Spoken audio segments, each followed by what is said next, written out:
but happiness to receive her here.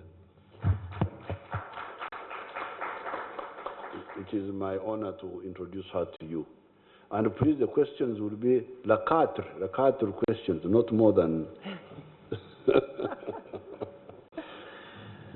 Merci beaucoup, madame.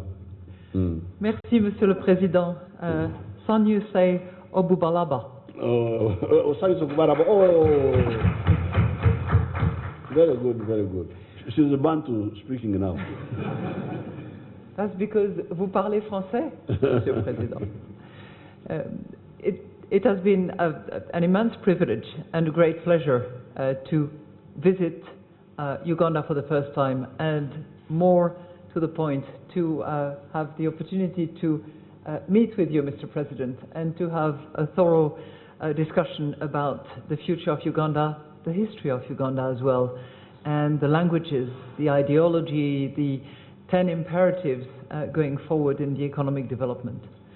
For the last 30 years, the IMF has been a partner to Uganda, and we are very, very proud to have accompanied the economic development of the country, moving from a post-conflict, very difficult situation to where it stands today, with growth that has gone strongly, to poverty reduction, which has been significant, to standard of living, which have improved over the course of the last 30 years in a significant manner.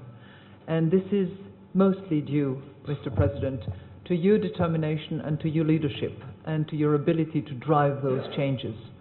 And it's all for the benefit of you people.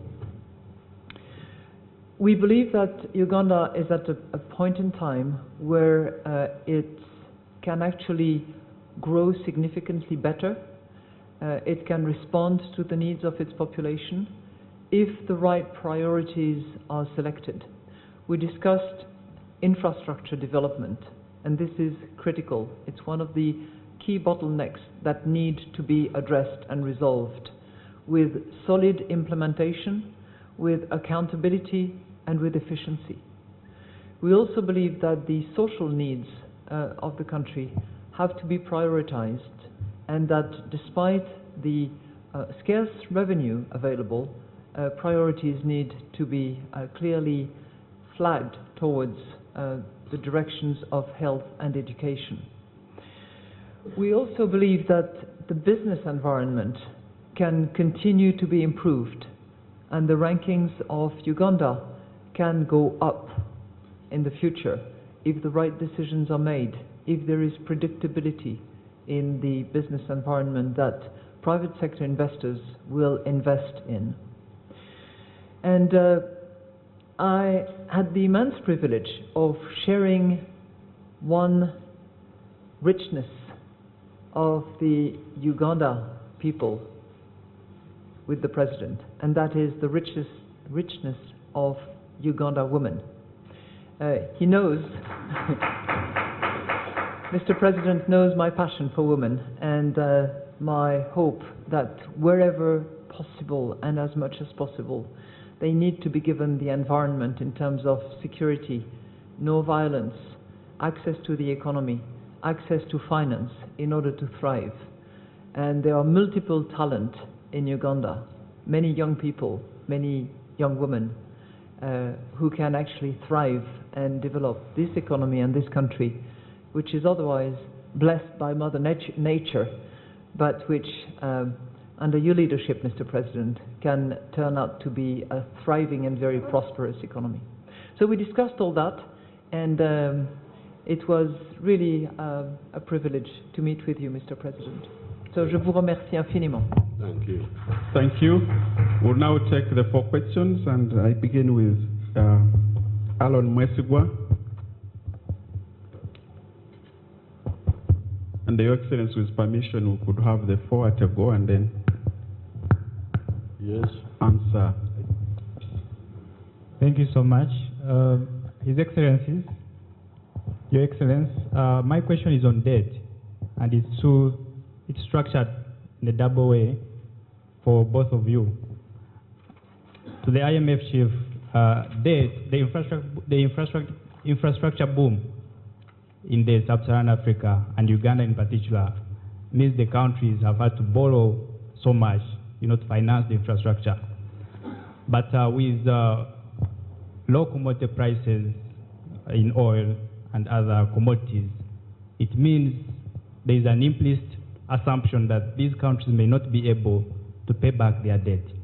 And the sovereign rating firms have already raised an alarm. Are these assumptions, justified, the IMF chief? And then to His Excellency, the President, Uganda's problem is particularly on the absorption capacity. Up to 50% of our borrowed money has not been disbursed. And that's where the issue is. Isn't it time now that we pause and we first spend what we have borrowed before we go ahead to borrow? Thank you. Thank you. Samuel Sanga. If you could also be precise. Thank you so much, Your Excellency. My question is about trade. The world right now is having a trade war. Trump is going to move USA out of the TPP, the TTIP. Europe, the UK is looking at moving out of the European Union, and there's debt issues in the European Union. Now, in light of this, we're trying to negotiate the EPAs, the Economic Partnership Agreements.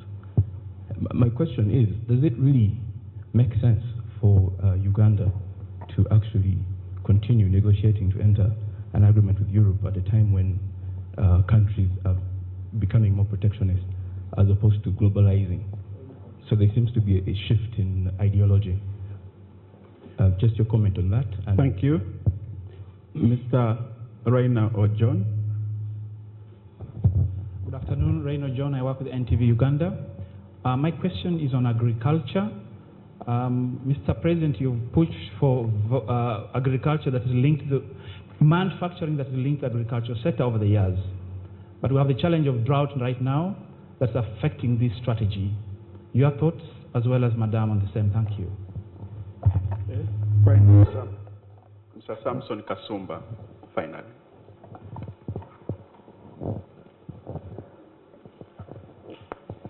Thank you very much, Mr. President. Samson Kasumba, NBS Television.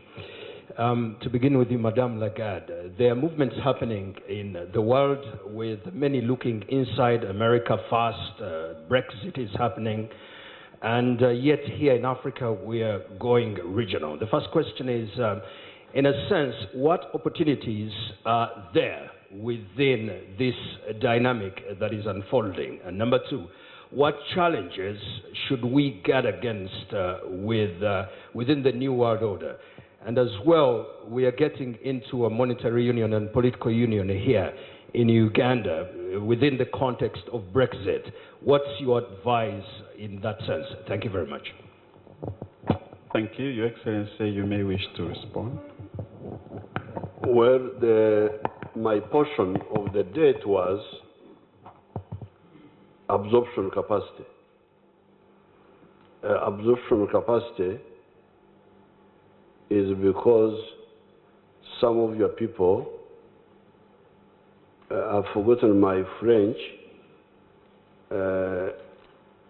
when somebody is asleep, how do you call it? Dormir. Some of your people are asleep, are dormir. That's why they talk of absorption capacity, because how can you have a problem of absorption capacity when there is a need on the ground? There is a need for the road, there is a need for this. If there was no need, you would say there is absorption capacity. But this one is not absorption capacity, it is because of those people who are involved. And we're not going to tolerate them, both in the bureaucracy and in the civil service.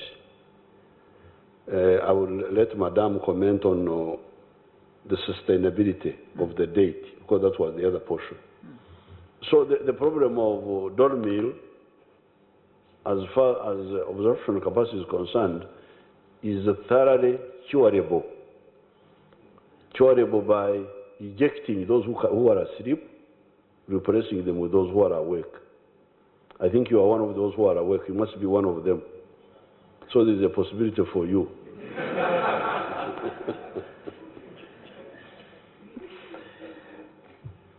All right. On the issue of debt, 3 points.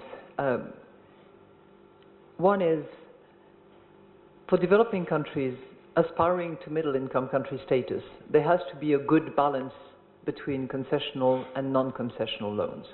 And that is a factor for the second point that I would like to make, which is that macroeconomic stability is a key factor that is looked at by the investors, by the lenders, be they from the private sector, be they from bilateral, multilateral institutions or countries.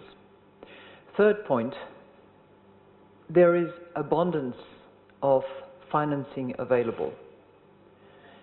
And those financing will go towards the bankable projects, those that are operated in a disciplined, rigorous, well-implemented fashion. So, all hangs together. The right balance of indebtedness, not excessive, well balanced. Second, the macroeconomic framework within which stability is maintained. And third, the anchoring of liquidity on projects that are working well, that are implemented well. Now, on the second question of trade wars in the world, this is an area I think I know well.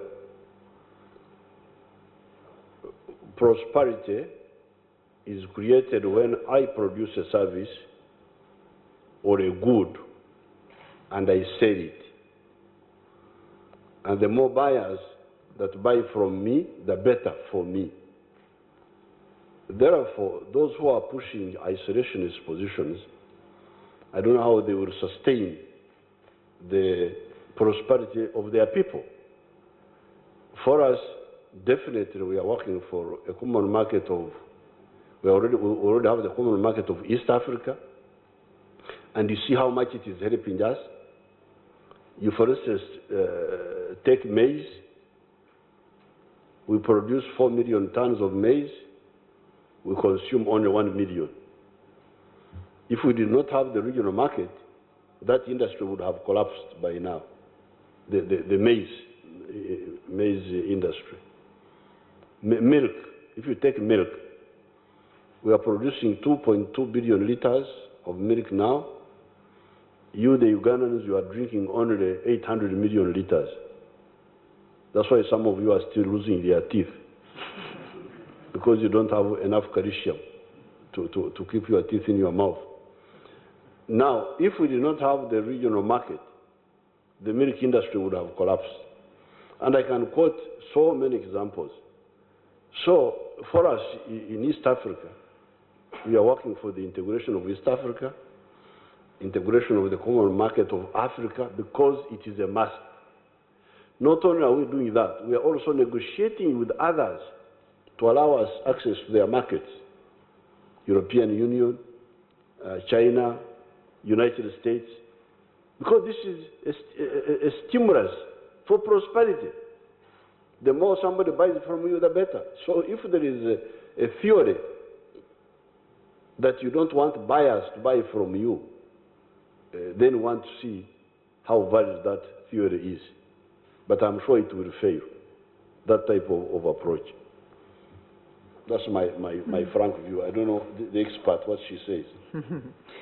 Yeah, you know, you talk about trade war. What we have seen since 2012 is a decline of trade relative to GDP. Trade used to grow twice as fast as GDP. From 2012 onwards, well, actually before 2012, it started declining relative to GDP. So there are structural forces at play against a massive growth of trade relative to the growth of the economy. What certainly has worked is regionalization in the way that is envisaged in the East African communities. And if it is supported by coordinated, well-integrated infrastructure projects, that allow for a large market of, say, 150 million people, it is more opportunities for each of those economies.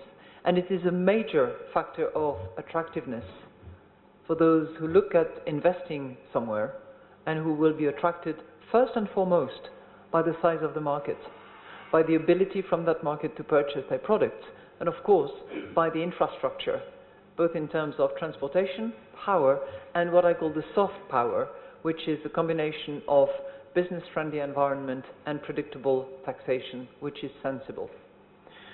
So I think a country like Uganda has a very significant potential within the regional communities and between the regional community and the part of the world with which it trades most, which is the European Union at the moment. That's what I wanted to tell you about this second question. Merci beaucoup, Your Excellency. Now, on the question of agriculture, the drought, well, the drought is a problem, but it is a good problem. It has woken us up, because also we have been having some dull meal. It has woken us up. We are going to launch vigorous irrigation programs, because this is just irrational. In the season of March to June last year, Lake Victoria went up almost by 3 meters of water. It almost reached the record of 1964. 1964, it got to 13.46 meters in 1964. Last year, it went up to 12.67 meters at Entebbe here. This is the way they measure. So there's a lot of water there in the lake. But on the other hand, because the second season was not, we experienced what we call La Nina. La Nina is when the oceans in the Pacific and the Indian Ocean have cold surface temperatures. That means less evaporation and less rain. And that's why we had little rain in the second season of last year. But the water in the lake is still high, even now. I think now it may have gone to 12 or slightly below 12 meters. So therefore, of course, one local contributory factor has been the attack on the wetlands. Your people have invaded the wetlands and dried them up, because 40% of our rain comes from the wetlands. It is 60% which comes from the oceans. So by attacking the wetlands, your parents are contributing to the drought. So we are now having a double-pronged movement. On the one hand, to restore the wetlands, but on the other hand, to launch irrigation programs. So it will not be, it may be a problem now, but in the coming years, it will not be a problem. We are going to shift from rain-fed agriculture to irrigation agriculture. Now, finally, regional versus insular trade. It is the same question like the other one of regional versus insular. I think that one we have already answered. Yeah. Huh? I was looking for the opportunities available in these currents, because there could be opportunities that we could seize on, and the challenges that poses. You are lucky you are in the presence of an expert. I will leave that to her.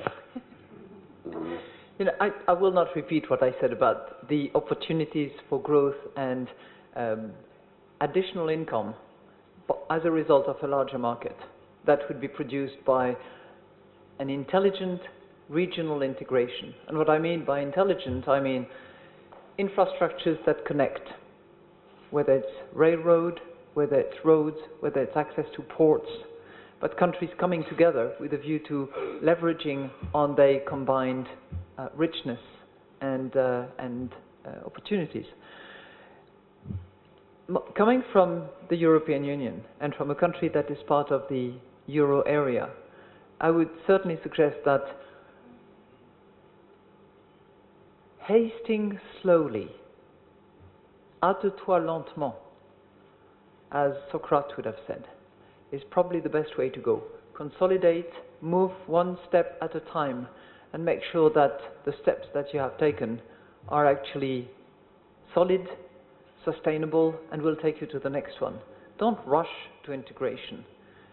Infrastructure integration, market integration, custom integrations, those are the steps that have been taken or that are being taken. And moving on gradually is certainly the safest way to consolidate a union that will be sustainable for the long run.